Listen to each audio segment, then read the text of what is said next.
So the theater of the absurd continues in the US as Donald Trump has now threatened to increase tariffs on Canada because wildfire smoke had the audacity to cross the border. He's trying to turn smoke from a natural disaster into another bill for Canadians to pay. This guy has no shame. And then here comes good old Pete Hoekstra, the American ambassador to Canada. He jumped on an interview and basically made sure that Canadians understand that this threat is real.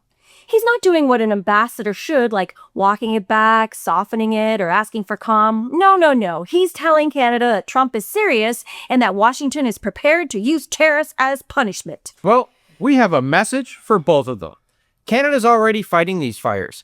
Canadian communities are already breathing the smoke. Canadian crews are already risking their lives. And after all that, the U.S. response is to threaten more tariffs because the wind carried the smoke south? Canadians, we're furious, and we have every reason to be. This is no longer just about a few U.S. politicians making reckless comments. The President of the United States has now attached a trade threat to a wildfire emergency. He's now tariffing smoke. Get a grip, Donnie. Trump is using a continental disaster as economic leverage, and the ambassador is defending this threat instead of defending cooperation. So, let's get into it. All right. Well, apparently Trump's argument is that Canada has failed to properly manage its forests and that wildfire smoke is entering the United States. His proposed answer to that is to increase tariffs already weighing on Canadian goods. So think about how outrageous this is.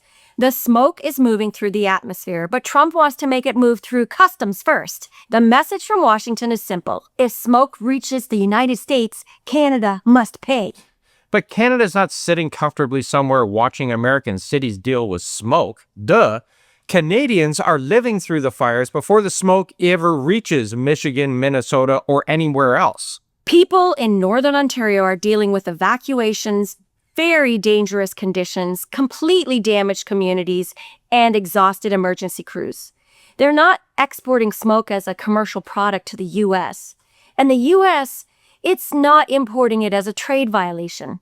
Smoke crosses border because wind crosses borders. Lesson number 1 for Trump.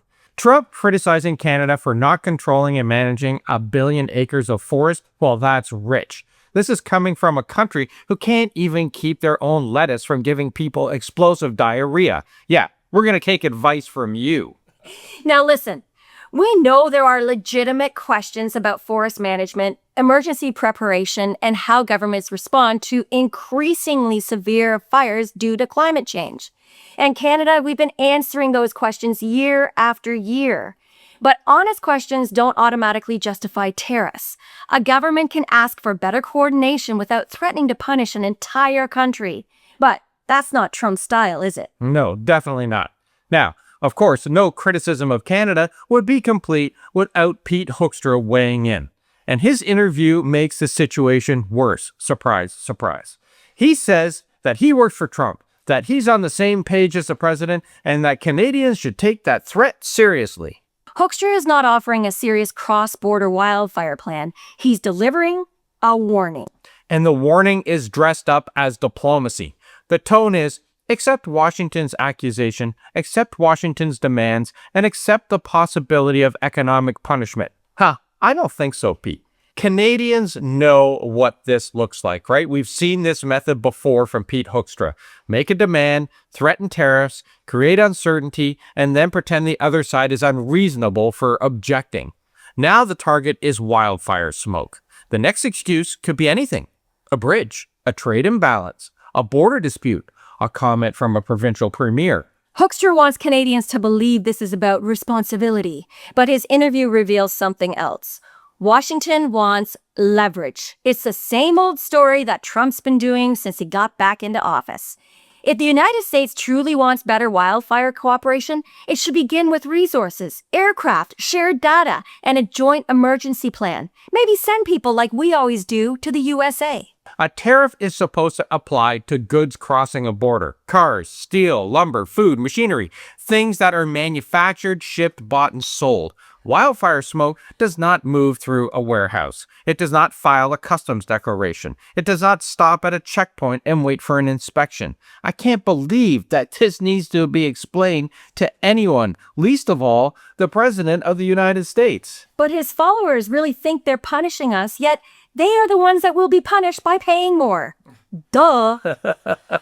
Trump, he's taking a complex environmental emergency and squeezing it into a familiar political formula. Identify a foreign enemy, announce the punishment, and claim the problem has been solved. But a tariff cannot change wind direction, Donnie. And it cannot reduce the temperature in a burning forest, and it cannot put out a fire in northern Ontario. What it can do is raise prices. It can damage businesses. It can disrupt supply chains. It can make the relationship between Canada and the United States even more hostile than it already is. And it can make cooperation harder at the exact moment when cooperation is needed most. And that's what makes this so infuriating. The Orange Menace is using the language of emergency while choosing a response that has nothing to do with emergency management. Canada has invested approximately $12 billion in forest sustainability and fire prevention since 2020. Now, that doesn't mean that Canada has solved the wildfire problem. No country has solved that problem. But it does mean the claim that Canada is simply refusing to act is just a flat-out lie. Wildfire prevention involves forest conditions, evacuation planning, local resources, provincial decisions, and long-term climate conditions. It's not controlled by one politician in Ottawa. And what so many MAGAs and U.S. Republicans seem to forget is that many of these fires are happening in remote areas where there are simply no roads. The terrain is difficult and the distances are enormous. I'm sorry, but Trump and his cronies do not get to pretend that every fire can be managed like a small grass fire and raking it beside the highway. Now listen, Canada can improve. Provinces can improve. The United States, it needs to improve massively. Every government facing this growing threat needs to improve. But there's a huge difference between demanding better preparation and claiming that Canada deserves economic punishment because smoke moved across the Great Lakes. Trump's threat erases the Canadian firefighters, the Canadian pilots, emergency workers, and volunteers already dealing with that danger. Our friend Anthony knows exactly what this work involves. He's a water bomber pilot who's fought fires around the world, including here in Canada and the United States. And Australia, where wildfires are raging as well, from one polar end to another. Now, Anthony is a reminder that Canadian crews do not wait to see which side of the border needs help before responding. They go where the fire is. And that's the reality that Trump seems determined to ignore. Canadians are helping fight fires while the American president is threatening to make Canada pay. We as Canadians should not sweep this under the rug. We need to get vocal about it, and this is why we're doing another video about this. Yeah, Canada and the United States have shared firefighters, aircraft, equipment, and expertise for decades. When American communities face serious fires, Canadian crews have helped, including our friend Anthony. When Canadian communities face serious fires, American crews have helped as well. Minnesota officials asked Canada for help when American campers were trapped by wildfire conditions in Ontario. Canadian authorities responded and helped bring them home. That is the relationship ordinary people understand. Someone's in danger, so you answer the phone and send whatever help that you can. Now, Doug Ford's response was awesome. It was something like, instead of chirping politicians complaining about the smoke, maybe they should send help. Canada has done that for the United States. He wants Canadians to focus on the threat instead of the contradiction. He wants us to debate whether Trump might increase tariffs instead of asking why are tariffs connected to wildfire smoke in the first place. And that's the trap. The moment Canada accepts the accusation as a starting point, well, then Washington controls the entire conversation. So Canada should refuse that starting point. Ottawa can definitely discuss wildfire prevention, emergency coordination, and forest management without accepting the claim that Canada owes the United States money every time smoke crosses the border. Ugh!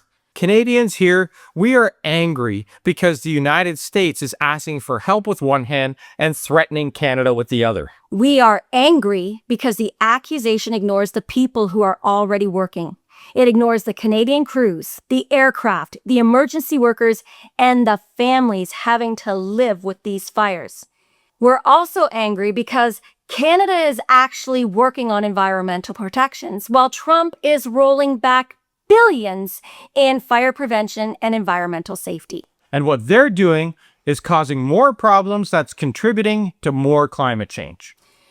Listen, Canada has offered cooperation for years. Canadian crews have crossed borders to help American communities. Now, Washington wants to redefine that relationship as a transaction. Help us when we need you, then pay us when smoke reaches our side. And Canadians should reject that completely. Not reject helping. Help should continue where lives are at risk. But we should never accept what Trump has been saying about Canada when we are doing our part. We want to hear from you in the comments. If Trump does increase tariffs over wildfire smoke, what should Mark Carney do? Should he react immediately? Or should we use this as another reason to reduce dependence on the United States? Leave your thoughts in the comments and give it a like and share it with someone who needs to hear this, because I've heard from people that have actually said, oh, Canada doesn't want any help. That's what's going on the internet now. It's scary. Yeah, there's a lot of false information out there, and what we're trying to do is get the right information out there so that people can learn and understand what's actually happening.